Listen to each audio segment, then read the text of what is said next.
Bonjour à toutes et à tous, je m'appelle Pierre-Olivier Lair, j'aide les professionnels du bien-être à devenir davantage visibles sur Internet pour vivre sereinement de leur activité. Alors, si vous êtes présent sur la plateforme LinkedIn, vous l'avez forcément croisé au détour d'une publication. Il aime parfois se faire appeler le gars dans un petit rond ou le gars dans le petit rond, je ne sais plus trop. Il est formateur et coach LinkedIn et il est extrêmement généreux dans les conseils qu'il donne aussi sur cette plateforme. J'ai le plaisir aujourd'hui de recevoir Christopher Piton. Salut Pierre-Olivier et puis ravi d'échanger avec toi aujourd'hui. Alors, je ne sais pas, tu as peut-être envie de rajouter quelque chose par rapport à ma présentation? Bah moi c'est Christopher Piton, donc comme tu l'as bien dit, et puis bah j'accompagne les indépendants à développer leur activité sur LinkedIn grâce à une stratégie de contenu bien huilée. Très bien. La phrase, le pitch, Ouais. Alors, bah, écoute, si tu veux, on rentre tout de suite dans le vif du sujet.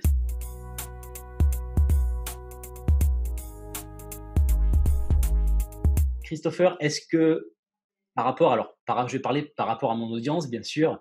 Ouais. Penses-tu que LinkedIn est une plateforme qui est adaptée à la communication de mon audience, donc à savoir les thérapeutes et les coachs bien-être? Alors, petite question subsidiaire, c'est que comme ils sont déjà nombreux sur cette plateforme-là, est-ce que toi, tu sais comment on peut se différencier sur cette plateforme? Ouais, tout à fait. Bah en fait, je vais te répondre en deux temps si tu veux. Tout d'abord, c'est clairement probable que, que leur audience cible, leurs prospects, soient présents sur LinkedIn. Donc pour ça, en fait, il faut vraiment se poser les bonnes questions. C'est-à-dire, bah, est-ce que mon client idéal est sur cette plateforme-là? Donc, c'est-à-dire que bah, faire des petites recherches sur LinkedIn avec les filtres avancés pour savoir si bah, ils sont bien présents. Donc, leur concernant des personnes, on va dire, dans le B2C ou des personnes qui ont besoin d'améliorer leur bien-être, etc. Il n'y a pas de souci à ce niveau-là. Euh, Deuxième étape, ça va être de savoir si leurs concurrents sont actifs. Donc, bah, quelle est l'intensité concurrentielle? Donc, c'est-à-dire que s'ils sont vraiment présents, bah, ça veut dire que forcément leur cible, leurs prospects sont présents.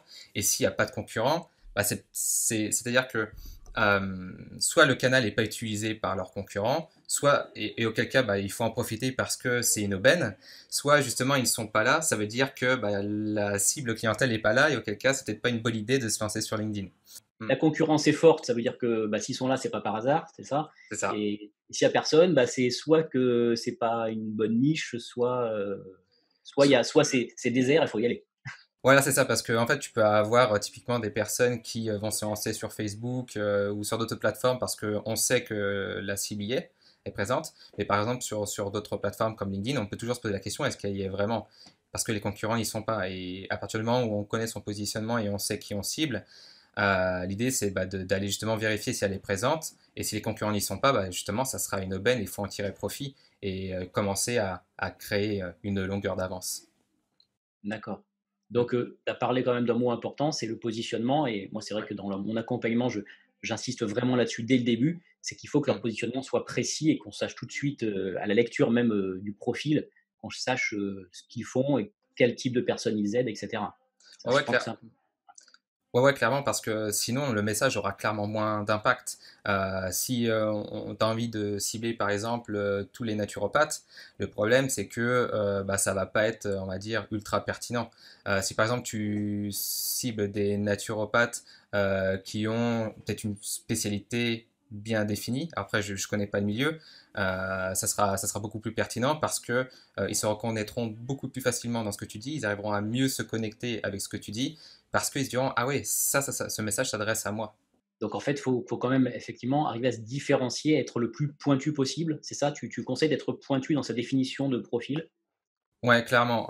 Surtout sur LinkedIn, parce que la concurrence, bah, elle peut être forte et il faut réussir à se différencier sur la plateforme. Typiquement, moi, je suis, tu vois, coach et formateur LinkedIn, mais spécialisé sur l'écriture persuasive sur LinkedIn. Donc là, la manière de créer du contenu qui génère des prospects. Alors que j'ai des concurrents qui vont faire de tout, du contenu, de la prospection, de la publicité, et t'en as d'autres qui vont se spécialiser dans la prospection LinkedIn. Mais tu vois, ça permet vraiment déjà sur une niche d'être un peu plus niché. Bah, après, l'idée, c'est pas de se nicher pour se nicher, mais si c'est le cas, voilà, autant le faire. OK, très bien. Mm.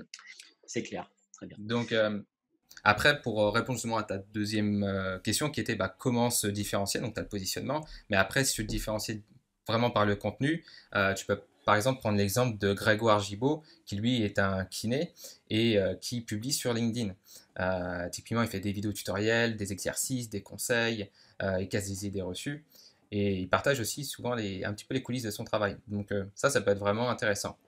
Donc typiquement pour tes clients, ça peut être de partager, ils peuvent partager leur univers. Donc en partageant leur univers, ça peut être par exemple partager des anecdotes personnelles ou professionnelles, sans rentrer dans les détails, dans le secret, tu vois, médical. Ça peut être de montrer les coulisses, une journée typique, des outils peut-être qu'ils utilisent, tu vois. Partager ce qui les passionne, ce qui les énerve, tu vois, ça peut être typiquement des fausses croyances sur un sujet, des idées reçues qu'on peut avoir. Ça peut être aussi rebondir sur l'actualité par rapport à leur métier pour montrer que justement leur expertise vaut le coup d'être mise en avant. Voilà, réussir à faire un lien inattendu entre l'actualité et le secteur d'activité et son métier. Et puis sinon, du classique, ça va être de proposer des contenus pour répondre à des problématiques connues, voire cachées. Bon, c'est bien, ça va un peu dans la direction de ce que je les incite à C'est faire. Mais c'est parfait. vrai que les contenus un peu polarisants, les contenus poser des questions un petit peu poil à gratter, c'est Ouais. vrai que ça peut aussi aider à montrer le professionnalisme de la personne, la capacité à répondre aussi à des problèmes. Donc, comme tu dis, ça permet aussi de se différencier et de ne pas faire comme les X naturopathes qu'on va retrouver sur la plateforme ou Ouais, sophrologues, etc. Parce ouais, que exactement. le danger, c'est d'être noyé dans la masse, comme je dis Ouais. toujours, et à un moment donné, il faut sortir la tête de l'eau. Et comment faire pour sortir la tête de l'eau?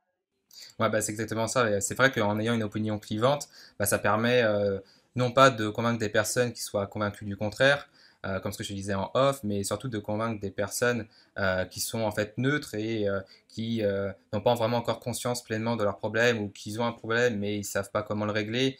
Et du coup, il y a différentes solutions possibles qui existent sur le marché. Et c'est peut-être le bon moment pour justement créer du contenu et justement sensibiliser ces personnes-là et les aider à se persuader eux-mêmes que finalement, ce qu'on propose, ça leur correspond à leurs besoins. Écoute, merci beaucoup, Christopher. Alors, je rappelle que tu es l'auteur du livre À la conquête de LinkedIn, qui est disponible un petit peu partout et notamment sur le lien qu'on va trouver dans le post. Et puis voilà, on te souhaite le meilleur pour ce bouquin. Sûrement encore plein d'autres pépites que je vous engage tous à aller voir. Et puis moi, je te dis donc à une prochaine, à très bientôt. Peut-être autour d'un petit commentaire LinkedIn, par exemple. Et avec grand plaisir, Pierre-Olivier. Et puis merci à toi pour cet échange et je t'envoie de belles ondes pour la suite de ta Merci, Christopher. À bientôt. Salut, ciao. Salut, ciao.